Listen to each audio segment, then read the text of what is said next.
اور جن لوگوں نے کام کرنا ہو وہ لوگوں کے راستے میں کوئی سنگ گراں بھی، پہاڑ، دریا، سمندر، کوئی چیز بھی معنی نہیں رکھتی، وہ کر گزرتے ہیں۔ بس کر گزرنے کا جذبہ آپ کے اندر ہونا چاہیے۔ یہ پاکستان جس کا خواب حکیم الامت علامہ اقبال علیہ رحمہ نے دیکھا اور اس خواب کو پایہ تکمیل تک قائد اعظم محمد علی جناح نے پہنچایا، یہ جو اللہ والوں کی درگاہیں ہیں یہ ہماری زندگیوں میں نور لے کے آتے ہیں۔ یہ آج کا فتنہ ہے کہ مزاروں پر نہ جاؤ، خانقاہوں میں نہ جاؤ، اللہ والوں کے پاس نہ جاؤ۔ آپ تاریخ اٹھائیں، تاریخ میں آپ کو ہر بادشاہ کسی نہ کسی فقیر کے در کا منگتا نظر آئے۔ تھوڑی سی توجہ آپ فرمائیں گے تو پھر آپ کو سمجھ آئے گی۔ ہمیشہ سے جتنے بھی بادشاہ گزرے ہیں سب کا تعلق اولیاء سے رہا، خانقاہوں سے تھا۔ شاہ جہان بادشاہ تھا بر صغیر پاک و ہند میں، بڑا نام ہوا شاہ جہان کا۔ یہ حضرت میاں میر رحمۃ اللہ تعالی علیہ کے کچے حجرے میں جا کے بیٹھا کرتا تھا، اور اس نے تخت طوس بنوایا تھا۔ 18 کروڑ اس وقت اس پہ لاگت آئی۔ جب اس کی رونمائی ہوئی تو اس نے بڑے وزراء کو، امراء کو اس کی رہنمائی میں بلایا۔ جب سب جمع ہو گئے تو یہ بادشاہ وقت شاہ جہان تخت پہ آ کے بیٹھنے لگا، تو اس نے اپنے غلام کو کہا کہ پانی لے کے آؤ۔ وہ پانی لے کے آیا، شاہ جہان نے وضو بنایا۔ جو بنانے والا انجینئر تھا وہ پریشان ہو گیا کہ اتنا مہنگا تخت اور تخت کے اوپر بادشاہ وقت پانی بہا رہا ہے۔ بادشاہ اس کے ارادوں کو بھانپ گیا اور کہنے لگا کہ تو فکر نہ کر، تو بس یہ دیکھ کہ میں کیا کرنے لگا۔ مصلی بچھایا، مصلی بچھا کے دوغانہ نفل پڑھے، نفل پڑھ کے لوگوں کو مخاطب ہو کے کہنے لگا، لوگوں سنو، میں جب گھر سے چلا تو میری نظر میں وہ لوگ آئے جو مجھ سے پہلے تخت پہ بیٹھے ہیں، یعنی کہ میرے ذہن میں فرعون آیا، نمرود آیا، جو تخت پہ آ کے بیٹھے تو انہوں نے کہا انا ربکم الاعلی، ہم سب سے بڑے رب ہیں۔ میں جب اس تخت پہ آنے لگا تو میرے دل میں ان کا تصور آیا، میں نے اس لیے مصلی بچھا کے سر سجدے میں رکھ کے کہا سبحان ربی الاعلی، سبحان ربی۔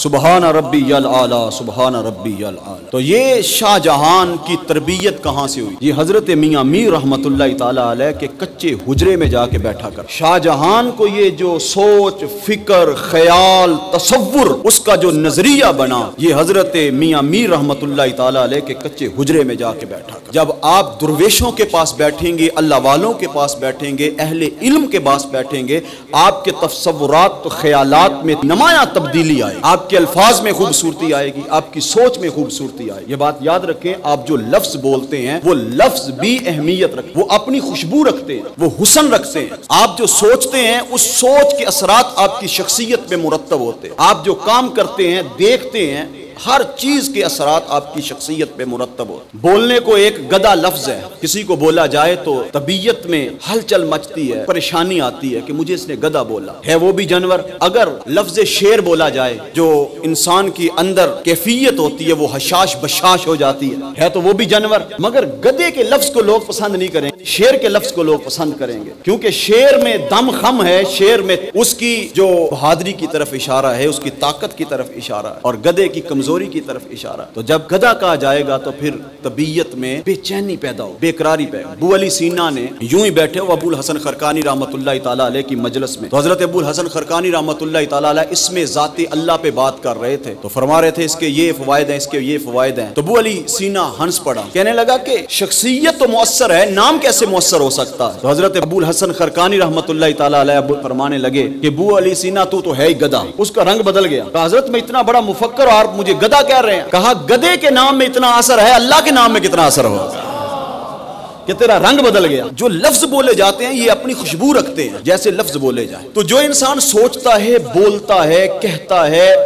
جن کے ساتھ بیٹھتا ہے، تمام اثرات انسان کی شخصیت پہ مرتب ہو۔ اب میں آتا ہوں اپنی بات کی طرف، جس طرف میں آ رہا ہوں۔ علامہ اقبال رحمۃ اللہ تعالی علیہ مصور پاکستان ہے۔ میں نے آپ کو تمہیداً سب کچھ سمجھایا، آپ کی سمجھ میں ساری بات آ گئی نا؟ اب میں وہ بات سنانے لگا ہوں، آپ خوش ہو جائیں گے یہ بات سن کے۔ مصور پاکستان حکیم الامت علامہ اقبال رحمۃ اللہ تعالی علیہ، آپ نے پاکستان کا تصور پیش کیا۔ یہ آپ نے 1930 میں الہ آباد کا جو خطبہ، صدارتی خطبہ تھا، اس میں پیش کیا۔ تو یہ بڑا مشہور خطبہ ہے، الہ آباد کا۔ کسی شخص نے اقبال سے پوچھا کہ الگ ریاست کا تصور آپ کے ذہن میں کیسے آیا؟ حکیم الامت نے کہا کہ میں داتا صاحب رحمت اللہ تعالیٰ علیہ کے روزے پہ بیٹھا ہوا تھا، نوافل پڑھ رہا تھا، عبادت میں مشغول تھا کہ اللہ نے میرے دل میں یہ خیال پیدا کر دیا۔ جب علامہ اقبال رحمت اللہ تعالیٰ علیہ کے دل میں یہ خیال پیدا ہوا تو پھر اس کی تکمیل قائد اعظم محمد علی جناح نے۔ تو یہ دل میں خیال کہاں سے آیا؟ داتا علی حجویری رحمت اللہ تعالیٰ علیہ کے روزے پہ بیٹھ کہ ایک مسلمانوں کی پاکیزہ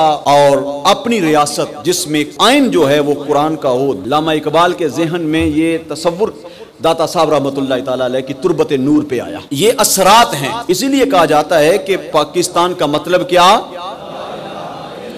اولیاء کا ہے فیضان،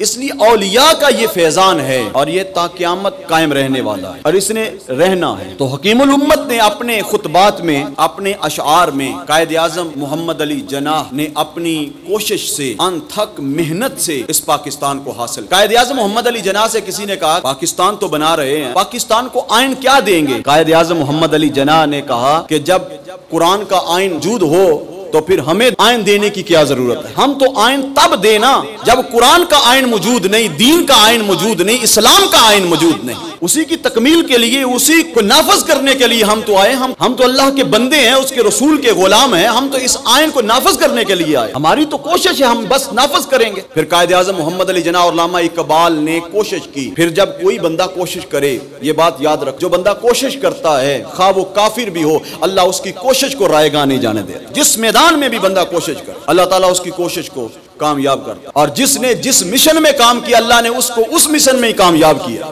کامیابی اللہ کے پاس ہے، مدد وہی کرتا ہے۔ اور ایک بات یاد رکھو، ملتا کوشش والوں کو ہے۔ جو نصیب پہ امید کر کے بیٹھ جاتے ہیں ان کو وہ ملتا ہے جو کوشش والوں سے بچ جاتا ہے، اور جو لوگ کوشش کرتے ہیں اللہ ان کو مراد عطا فرماتا ہے۔ زندگی میں کوشش لے کے آؤ، محنت لے کے آؤ۔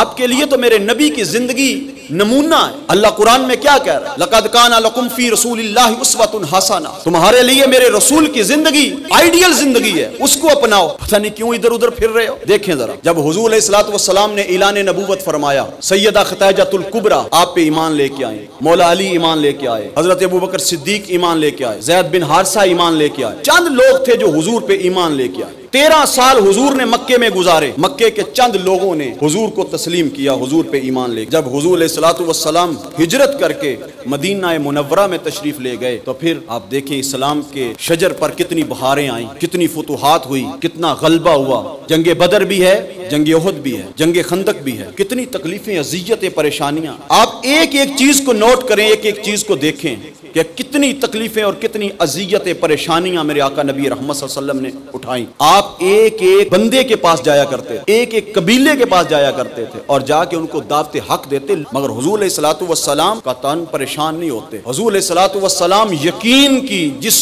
مسند پر تشریف فرما تھے، اللہ اکبر، پتھر بھی کھائے، تکلیفیں بھی برداشت کی، اذیتیں بھی برداشت کی، مگر حضور علیہ الصلوۃ والسلام استقامت کا پہاڑ بن کے کھڑے رہے اور دعوت حق کے ابلاغ کے لیے دن رات کوشش کرتے رہے۔ اور پھر دیکھیں نتیجہ آپ کے سامنے، دنیا کائنات میں سب سے بڑا مذہب اسلام کا مذہب، ہر چوتھا بندہ مسلمان ہے، 56 اسلامی ملک ہیں، 1.5 ارب کے نزدیک مسلمانوں کی آبادی ہے۔ صرف یہ ذبح حالی، یہ پریشانی، یہ ذلت، یہ رسوائی صرف در مصطفیٰ سے دوری کی وجہ سے۔ وہ جو احساس کمتری تھا، اقبال نے اس کو نکالنے کی بارہا کوشش کی اور اپنے اشعار سے بہرحال 10 لاکھ شہیدوں کے خون سے یہ انقلاب آیا کہ پاکستان مارز وجود میں آ گیا۔ مگر افسوس یہ ہے کہ آج تک پاکستان کو قائد اعظم کا جانشین مل نہیں سکا۔ جو علامہ اقبال نے خواب دیکھا تھا، جس کی تکمیل کے لیے قائد اعظم نے کوشش کی تھی، 10 لاکھ شہیدوں نے خون دیا تھا، اس کی وہ تکمیل کے لیے آج تک کوئی حکمران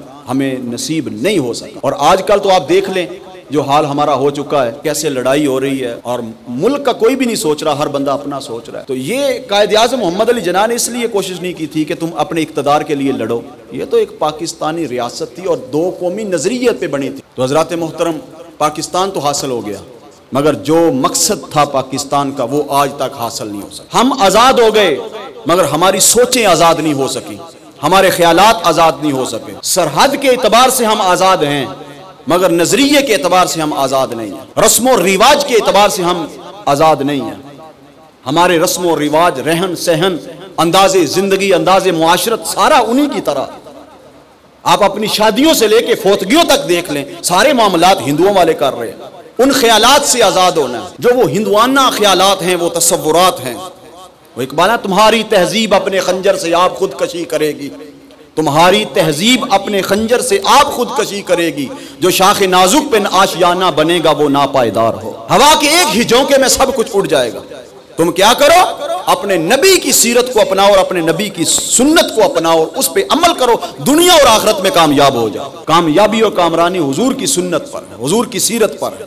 آپ حضور کی سیرت کو اپنائیں تو اس کے لیے ہم نے جد و جہد کرنی ہے، اس حقیقی آزادی کے لیے ہم نے تگ و تاز کرنی ہے۔ ہمارے بڑوں نے خون دیا، ہمارے بڑوں نے قربانیاں دی۔ ہمارے گھر میں ہر 14 اگست کو عجیب کیفیت ہوتی ہے، ہمارے پورے خاندان میں، وہ میرے بھائی کا گھر ہو، میرا گھر ہو یا میری بہنوں کا گھر ہو، ہمارے گھروں میں ایک عجیب کیفیت ہوتی ہے 14 اگست کو۔ ہر کوئی پریشان ہوتا ہے، ہر کسی کی آنکھوں سے آنسو نکل رہے ہوتے ہیں، اصحال ثواب کا اہتمام کر رہا ہوتا ہے، ایک عجیب کیفیت ہوتی ہے۔ ہمارے والد ہر سال 14 اگست کو ہم سب بہن بھائیوں کو بٹھا کے آپ بیتی سنایا کرتے تھے۔ وہ فرمایا کرتے تھے، یہ 14 اگست جو ہے تمہیں تو ایک ایونٹ لگتا ہے، تمہیں تو ایک خوشی کا دن لگتا ہے، مگر تم نہیں جانتے کہ ہم نے اس 14 اگست پہ کتنی قربانیاں دی ہیں، کتنے لاشوں سے گزر کے اس پاکستان کو ہم نے حاصل کیا، کتنی تکلیفیں ہم نے برداشت کی ہیں، کیا کیا چھوڑ کے ہم پیچھے آئے ہیں۔ ہم نے اپنے گھر بار جائیدادیں چھوڑی ہیں، ساتھ وہ رویا کرتے تھے۔ جب ان کی کیفیات دیکھتے تھے تو ہماری آنکھوں سے بھی آنسو نکلا کرتے تھے۔ وہ عجیب کیفیت ہوا کرتی تھی کہ یہ پاکستان اس لیے حاصل نہیں ہوا کہ یہاں پہ اغیار کی حکومت ہو، اغیار کے خیالات و تصورات کی حکومت ہو۔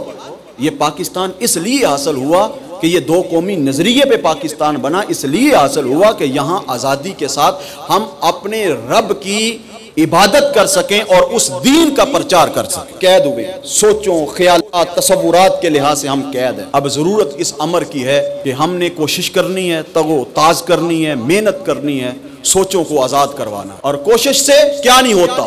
اقبال نے کہا تھا، غریب شہر ہوں سن تو لے میری فریاد، کہ تیرے سینے میں بھی ہوں قیامتیں آباد۔ میری نوائے غم آلود ہے متاع عزیز، جہاں میں عام نہیں دولت دل ناشاد۔ گلا ہے مجھ کو زمانے کی کور ذوقی سے، سمجھتا ہے میری محنت کو محنت فرہاد۔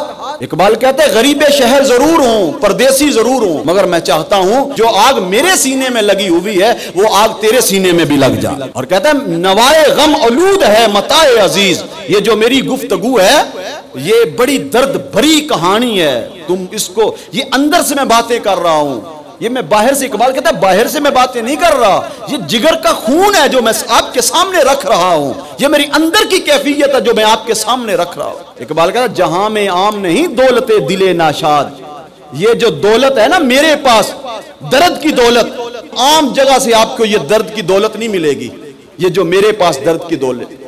تو اقبال کہتا ہے گلا ہے مجھ کو زمانے کی کور ذوقی سے، یہ دماغ سے فارغ ہے، میرے اشعار کو سن کے واہ واہ کر رہے ہیں، میرے اشعار کو سن کے واہ واہ نہیں کرنا، میرے اشعار کو سن کے اپنی زندگیوں میں انقلاب لے کے آنا ہے۔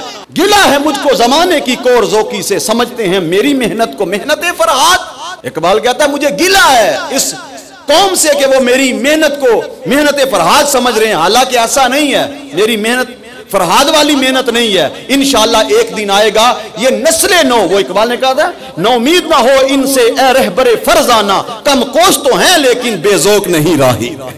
یہ بے ذوق نہیں، ایک دن انقلاب آئے گا، اقبال کہتا ہے ایک دن انقلاب آئے گا، میری محنت فرہاد والی محنت نہیں ہے۔ فرہاد ایک عاشق تھا، ایک عورت کے اوپر عاشق تھا، اس کا نام تھا شیریں، فرہاد اس پہ عاشق تھا، اس کو ڈھونڈتا ڈھونڈتا وہ بادشاہ کے محل میں پہنچ گیا، کیونکہ بادشاہ کو وہ پیاری لگی، اس نے اپنے حرم میں اس کو داخل کر لیا۔ فرہاد اب منت و سماجت کرتا ہے کہ مجھے شیریں مل جائے، کوشش کرتا ہے مجھے شیریں مل جائے، مگر بادشاہ دیتا نہیں۔ بادشاہ کہتا ہے اچھا چل تجھے دے دیتا ہوں پر ایک شرط ہے، تو ایسا کر یہ جو پہاڑ ہے نا اس پہاڑ کے درمیان سے نہر کھود۔ فرہاد پکڑ کے نا وہ گندھال تو نہر کھودنا شروع کرتا ہے۔ فرہاد پھر وہ پہاڑ کھودتے کھودتے کھودتے وہ نہر کھود دیتا ہے ایک عورت کے لیے، وہ پہاڑ کھود کے وہاں سے نہر نکال دیتا ہے۔ جب بادشاہ وقت کو پتا چلتا ہے کہ فرہاد نے تو نہر کھود دی ایک عورت کے لیے، تو بادشاہ نے کہا وہ تو شیریں مر گئی، فوا اڑا دی، وہ تو شیریں مر گئی، وہ تو عورت مر گئی۔ فرہاد نے اسی وقت پتھر پکڑا اپنے سر پہ مارا اور مر گیا. کہا جس شیری کے لیے میں کام کر رہا تھا جب وہ ہی نہیں رہی تو مجھے جینے کا کیا حق بنتا. تو اقبال کہتا ہے یہ تم سمجھتے ہو کہ یہ میری محنت جو میں محنت کر رہا ہوں یہ فرہاد والی محنت ہے. نہیں، اس کو تو شیری نہیں ملی, اس نے تو خودکشی کر لی, مر گیا. مگر اقبال کبھی بھی مرے گا نہیں. اقبال ہمیشہ زندہ بھی رہے گا, جوان بھی رہے گا. اقبال کے انشاءاللہ ان اشعار سے قوم کے نوجوانوں میں انقلاب آئے گا. اقبال نے جو درد بانٹا ہے, دن رات کوشش کی ہے, سٹرگل کی ہے, محنت کی ہے, اور اس کے نتیجے میں اقبال نے کہا کہ ایک دن انشاءاللہ انقلاب آئے گا, اور آئے گا. میرے والد گرامی رحمت اللہ تعالی علیہ فرمایا کرتے تھے پاکستان کے حوالے سے کبھی مایوس نہ ہونا. اس تحریک میں 10 لاکھ شہیدوں کا خون ہے, اور جس تحریک میں شہیدوں کا خون ہو وہ کبھی بھی تحریک ناکام نہیں ہوتی, وہ کامیاب ہوتی ہے. وقتی طور پہ محسوس ہوتا ہے مگر انقلاب اسی خون کی بدولت آتا ہے. محنت کرنا, جب محنت کی جائے, کوئی بھی کرے, میں کروں, آپ کریں, زید کرے, بکر کرے, کوئی بھی کوشش کرے, اللہ کسی کی کوشش کو رائیگاں نہیں جانے دیتا. اللہ سب کی کوششوں کو ضرور پھل دیتا ہے, مگر کوشش دل سے کی جائے, عقیدے کے ساتھ کی جائے, عقیدے کی پختگی کے ساتھ کی جائے کہ اللہ کی راہ پہ ہم چلے, مر گئے تو شہید, بچ گئے تو غازی. دونوں صورتوں میں دنیا بھی اچھی اور آخرت بھی. عقیدہ مضبوط, جب عقیدہ مضبوط ہوگا پھر اجر بھی ملے. یہ اگر عقیدہ ہی اچھا نہ ہوا, عقیدے میں مضبوطی نہ ہوئی تو پھر کچھ بھی نہیں ملے. عقیدہ مضبوط ہو تو پہاڑ کیا ہیں, کائنات کی ہر چیز راستہ دے دیتی ہے. پہاڑ ہوں تو وہ بھی راستہ دے دیتے ہیں, دریا ہوں تو وہ بھی راستہ دے دیتے ہیں. ایران فتح کرنے کے لیے لشکر اسلامی پہنچا تو آگے دریا تھا, اب عبور کرنا تھا, آگے کافروں کی فوجیں ہاتھیوں پر بیٹھی ہوئی, ایسے جیسے پہاڑ کھڑے ہیں. مسلمان گھبرا رہے ہیں, کیا کریں. سعد ابن ابی وقاص فرماتے ہیں گھبراتے کیوں ہو, چلو پہلے میں اس پانی میں داخل ہوتا ہوں, میرے پیچھے تم داخل ہو جاؤ. عقیدہ رکھو ہم رب کی راہ پہ جا رہے ہیں, موت نہیں, انشاءاللہ فتح ہی فتح ہوگی. حضرت سعد ابن ابی وقاص رضی اللہ تعالیٰ عنہ نے اپنا گھوڑا اس میں ڈال دیا. اب پانی یوں بن گیا جیسے زمین ہوتی ہے, اور اس زمین کے اوپر گھوڑے ایسے بھاگ رہے تھے. اقبال نے اسی لیے تو کہا تھا دست تو دست دریا بھی نہ چھوڑے, ہم نے بحر ظلمات میں دُرا دیے گھوڑے. حضرات اپنی زندگی میں عقیدہ کی مضبوطی لے کے آئیں, اعتقاد کی مضبوطی لے کے آئیں, یقین کی مضبوطی لے کے آئیں. جب آپ کے عقیدے میں یقین کی مضبوطی ہوگی پھر دریا بھی آپ کو راستہ دے دے. 92 ہجری میں موسیٰ بن نصیر نے طارق ابن زیاد کو جہازوں پہ بٹھایا اور شاہ راڈرک کے مقابلے کے لیے بھیجا. شاہ راڈرک کے مقابلے کے لیے جب سرزمین اندلس میں مسلمانوں کی فوج اتری تو طارق ابن زیاد نے کہا کہ یہ جتنی کشتیاں ہیں ان کو جلا دو. ایک فوجی کہنے لگا حضرت جنگ کے 2 اصول ہیں, ہار یا جیت. اگر ہار گئے تو بیٹھیں گے, بھاگ جائیں گے, جیت گئے تو ہمارے کام آئیں گی. طارق ابن زیاد نے کہا نہیں, یہاں سے ہم فتح یاب ہو کے جائیں گے. طارق ابن زیاد نے کہا بس جنگ کے 2 اصول ہیں, فتح یاب ہوں گے یا شہادت, اس کے علاوہ کچھ نہیں. حضرت طارق بن زیاد جب پڑاؤ ڈالا, نہ سنیے گا برا, آپ کے ایمان کو تازگی ملے گی. پڑاؤ ڈالا تو وہاں پہ بہت سارے کیڑے مکوڑے تھے, اشراط الارض تھے, موذی جانور تھے. طارق ابن زیاد کو سپاہیوں نے کہا حضرت رات گزارنا بڑی مشکل ہے. آپ نے فرمایا گھبراؤ نہیں. آپ پہاڑ کی چوٹ پہ چڑھ گئے, کھڑے ہو کے کہا اور جنگل کے موذی جانوروں تم جانتے نہیں محمد کے غلام آ چکے ہیں, صبح تک یہ علاقہ خالی کر دو. کہتے ہیں صبح تک اشراط الارض تک, رینگنے والے کیڑے مکوڑوں تک سب وہ علاقہ خالی کر کے چلے گئے کیونکہ محمد کے غلام آ گئے. کی محمد سے وفا تو نے تو ہم تیرے ہیں, یہ جہاں چیز ہے کیا لوح و قلم تیرے, ہر چیز تیری تابعدار ہو جائے اگر تو محمد کا غلام ہو جائے.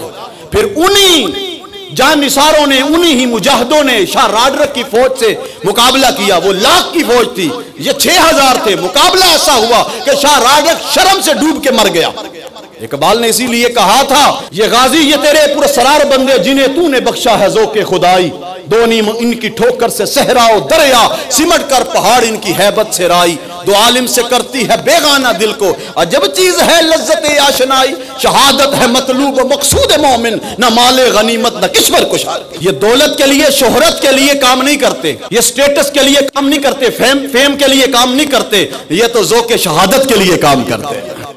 یہ تو دین کی سر بلندی کے لیے کام کرتے ہیں, اور جب یہ دین کی سر بلندی کے لیے کام کرتے ہیں پھر اللہ تعالیٰ ان کا حامی و ناصر ہوتا ہے. پھر وقت وہ آتا ہے, رب کہتا ہے اذا جاء نصر اللہ والفتح. تو حضرات محترم, فتح اور کامیابی ہمیشہ ان قوموں کا مقدر ہوتی ہیں جو کوشش کرتی ہیں, جو سٹرگل کرتی ہیں, جو محنت کرتی ہیں, جو جذبہ ایمانی سے میدان میں اترتی ہیں.